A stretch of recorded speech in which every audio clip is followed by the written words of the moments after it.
Hello everyone, welcome to my YouTube channel. आज मैं आपको एनसीईआरटी मैथ्स क्लास 6 एक्सरसाइज 12.1 से इसका क्वेश्चन नंबर 12 कराऊंगी। देखो बेटा, क्वेश्चन 12 है, cost of a dozen pen is rupees 180 and the cost of 8 ball pens is rupees 56। ठीक है, आपको यहाँ पर एक दर्जन पेन की कीमत जो दी हुई है ना, कॉस्ट दी है बेटा, वो दी है 180 रुपीज़। ठीक है, and the cost of 8 ball pen, और 8 बॉल पेन्स की कॉस्ट आपको दी है बेटा 56। Find the ratio of the cost of a pen to the cost of a ball pen. ठीक है, आपको रेशियो फाइंड करना है बेटा, cost of a pen and cost of a ball pen. ठीक है, अपॉन में लिख के रेशियो में निकाल देंगे। लेकिन यहाँ पर इस क्वेश्चन में आपको कॉस्ट ऑफ डजन पेन्स दिया है। ठीक है भाई, आपको बेटा ये पता होना चाहिए एक डजन में कितने होते हैं। 1 डजन इज इक्वल टू, तो हम सबसे पहले इस क्वेश्चन में यहाँ पर यही लिखेंगे 1 डजन। ठीक है, स्टार्ट करें। 1 डजन इज इक्वल टू 12। ठीक है, एक दर्जन में 12 होते हैं। सो यहाँ पर कॉस्ट ऑफ 12 पेन्स हो गया। ठीक है, तो आप यही लिख लो, cost of 12 pence. Cost of 12 pence बेटा कितना दिया हुआ है, 180। तो यहाँ पर हम सबसे पहले, जब हमने 1 dozen is equal to 20 pens, 12 pens लिख लिया। ठीक है, पेन्स भी लिख दो यहाँ पर। उसके बाद 12 पेन्स इज इक्वल टू 180। ठीक है, यहाँ पर कॉस्ट हमें 180 दी है, रुपीज 180 हो गया। ठीक है, नेक्स्ट क्या करेंगे बेटा, अब हम इसको कर लेंगे सॉल्व। यहाँ पर कॉस्ट ऑफ 1 पेन निकाल लेंगे हम। ठीक है, तो यहाँ लिख देती हूँ कॉस्ट ऑफ अ पेन। ठीक है, इज इक्वल टू हो जाएगा, ये वाला जो 180 आपको दिया है ये लिखिए आप ऊपर, 12 पेन्स जो आपको दिए हैं वो लिखिए आप नीचे। अगर कैंसिल कर सकते हो तो काट दो बेटा। ठीक है, 6 के टेबल से सबसे पहले इसको कैंसिल कर देंगे।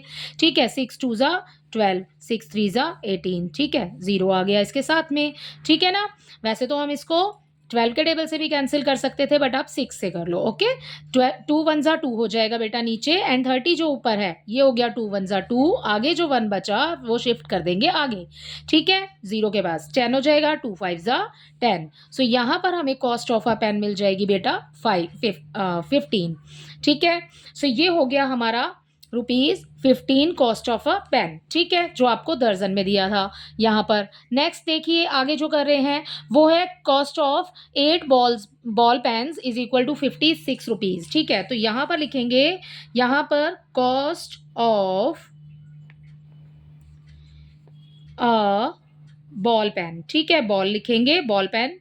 Okay, cost of a ball pen, एक बॉल पेन की कॉस्ट निकाल रहे हैं क्योंकि हमें 8 की दी हुई है, तो 56 आ जाएगा ऊपर, 8 लिखेंगे नीचे। कैंसिल कर सकते हैं तो कैंसिल कर दीजिए, 8 1 ज़ा 8, 8 7 ज़ा 56। तो ठीक है, एक बॉल पेन की कॉस्ट कितनी आ गई बेटा, 7 रुपीज़। तो यहाँ पर लिख देंगे 7 रुपीज़। अब आपसे आगे क्वेश्चन में बोला है find the ratio of the cost of a pen. ठीक है, सबसे पहले बोला है उन्होंने cost of a pen.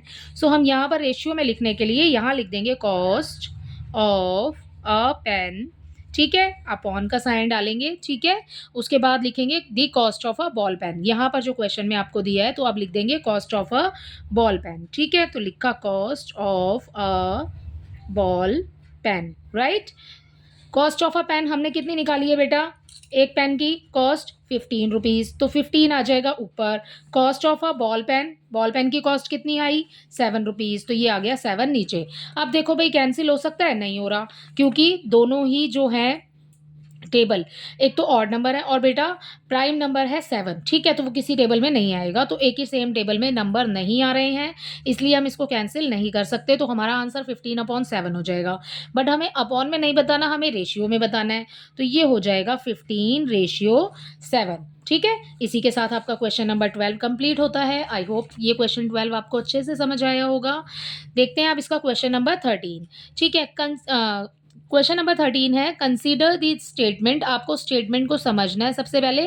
Ratio of breadth and length of a hall is 2:5। ठीक है, यहाँ पर आपको लेंथ जो दी है ना, हॉल की लेंथ और ब्रेथ जो दी है ना बेटा, वो रेशियो में दी है। ठीक है, सो लेंथ ब्रेथ आपको रेशियो में मिल गई यहाँ पर हॉल की। कंप्लीट दी फॉलोइंग टेबल, आपको टेबल कंप्लीट करने के लिए बोला है इस क्वेश्चन के अंदर, that shows some possible breadths and lengths of the hall. ठीक है, आपको यहाँ पर टेबल इसमें तो दिखाई नहीं दे रहा होगा, आप सोच रहे हैं मैम टेबल कहाँ है 13 का? बेटा ये जो टेबल बना हुआ है ना 14 क्वेश्चन के नीचे, ये टेबल 13 क्वेश्चन का ही टेबल है, ठीक है? तो आप इस टेबल को देखिए, यहाँ पर हमें इस क्वेश्चन के अंदर 2:5 दिया हुआ है ऑलरेडी, ठीक है? यहाँ पर ये 2 नंबर आपको फिल किए हुए दिए हुए हैं, बाकी आपको फिल इन द ब्लैंक है, आपको फिल करना है, ठीक है? और देखो, यहाँ पर जब हम इस नंबर को कैंसिल करते हैं 10 और 25 को, तो भी बेटा हमें 2 रेशियो या 2/5 ही मिलेगा, क्योंकि दोनों ही नंबर 5 के टेबल में आ रहे हैं, तो कैंसिल हो जाएंगे। देखो 5 2 ज़ा 10 हो गया, 5 5 ज़ा 25 हो गया, जैसे कि हमें यहाँ पर दिया है 10/25, ठीक है? आप कैंसिल कर दो 5 के टेबल से, भाई 5 2 ज़ा 10, 5 5 ज़ा 25, तो 2:5 हमारे पास आ गया, ठीक है? सो यहाँ पर इस टेबल में ना आप जब सॉल्व कर लोगे ना बेटा, तो आप कैंसिल करके देखोगे कि सबका ही 2:5 ही आ रहा है, ठीक है? तो आपको इस टेबल को कंप्लीट करना है इस क्वेश्चन को करने के लिए, ठीक? तो हमें जो हमारा नंबर हमें मिला है ना बेटा, वो है 2:5, ठीक है? तो इस क्वेश्चन को सॉल्व करने के लिए देखो, यहाँ पर क्वेश्चन नंबर 13 कर रहे हैं अपना सॉल्व। तो हमें 2:5 क्वेश्चन में एज इट इज़ दिया हुआ है, इसको रेशियो में ना लिख करके ना हम सॉल्व करने के लिए क्या करेंगे, अपॉन में लिख लेंगे भाई, ठीक है? 2/5 हो गया, इक्वल का साइन डालेंगे, ठीक है? और आपको जो ये फर्स्ट वाला दिया है ना, ये फर्स्ट वाला हम अपने यहाँ पर उतार लेते हैं, तो ये हो गया हमारा ब्लैंक, अपॉन का साइन लगाएंगे और नीचे दिया है आपको क्वेश्चन के अंदर ये 50, ठीक? तो 50 लिख लिया, ठीक है? अब क्या करेंगे, ऐसे क्वेश्चन मैंने आपको पहले भी कराए हैं, ठीक है? जब आपको ये ऐसे वाले ब्लैंक फिल करने होते हैं, तो बेटा हमें क्या करना होता है ना, क्रॉस इक्वल, एक तो इक्वल का साइन है, ठीक है ना? तो भाई इक्वल के साइन में क्रॉस मल्टीप्लाई होती है, 2 की मल्टीप्लाई 50 से हो जाएगी, तो 2 × 50 हो गया, अपॉन में क्या है, 5 है भाई, ठीक है? अब बच्चे अगर आप इसको कैंसिल कर सकते हो बेटा, तो पहले कैंसिल करके सॉल्व कर लो, अदरवाइज आपको डिवाइड करना पड़ेगा, ठीक है? तो हम कैंसिल ही कर लेते हैं, वो ईजी है। 5 1 ज़ा 5, 5 10 ज़ा 50, या फिर आप इसको सिंगल सिंगल करके भी कैंसिल कर सकते हो, 5 1 ज़ा 5, 0 का 0 ऊपर आ जाएगा, हमें मिल गया यहाँ पर 10। अब बीच में देखिए मल्टीप्लाई का साइन है, तो क्या करेंगे, 10 की मल्टीप्लाई 2 से कर दीजिए, या 2 का टेबल 10 टाइम पढ़ लीजिए, ठीक है? 10 2 ज़ा 20 या 2 10 ज़ा 20, तो हमें ऊपर मिलेगा 20। जो हमें 20 मिला है ना बच्चे, यही वाला 20 बेटा हमारा आंसर है, आपको इस बॉक्स के अंदर 20 फिल करना है। अब मैंने आपको बोला कि सारे ही जब आप कैंसिल करोगे तो आपको 2/5 मिल जाएगा, देखो कैंसिल करके देख लो, 0 से 0 को कैंसिल करेंगे बेटा, तो बचेगा 2/5, तो वो 2/5 हमें क्वेश्चन में ही दिया है रेशियो में, ठीक है? सो इसका आंसर हो गया ये फर्स्ट वाले ब्लैंक का, ओके? अब अपना देखिए सेकंड वाला ब्लैंक, यहाँ पर हमें यही लेना है 2:5, ठीक है? तो आगे हमारा रहेगा 2/5, हमें रेशियो में नहीं लिखना क्योंकि, है ना, इक्वल का साइन डालेंगे। उसके बाद में बेटा आपको ऊपर दिया है 40, नीचे दिया है आपको बॉक्स, ठीक है? तो ब्लैंक बना दिया भाई। अब क्या करेंगे बेटा, अब करेंगे हम वही सेम प्रोसेस है, इक्वल का साइन है, क्रॉस मल्टीप्लाई करेंगे, ठीक है? 40 की मल्टीप्लाई किससे होगी, 5 से हो जाएगी, तो ये आ गया 14 × 5 हो गया।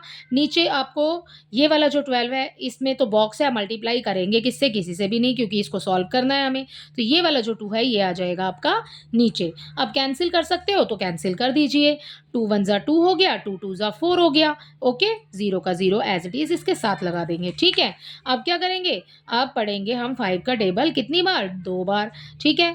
5 का टेबल 2 टाइम्स पढ़ना है, 5 2 ज़ा 10 हो गया, ये वाला जो 0 दिया है, इस 0 को इसके पीछे लगा दीजिए, आ गया 100। या फिर आप क्या करेंगे, 20 का टेबल 5 टाइम पढ़ लो, या फिर आप 2 का टेबल पढ़ लो 5 टाइम, 2 5 ज़ा 10, 10 लगाया और ये वाला जो 0 है ये इसके पीछे आ गया, ठीक है? तो 100 मिल गया हमें। तो अब आप इस वाले बॉक्स में फिल करेंगे 100, ओके? अब मैंने आपको बोला कि कैंसिल करेंगे तो 2:5 होना चाहिए, ठीक है? हो गया।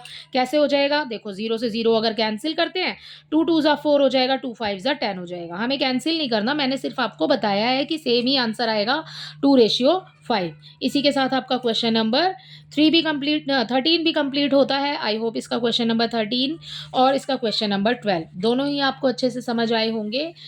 Thank you.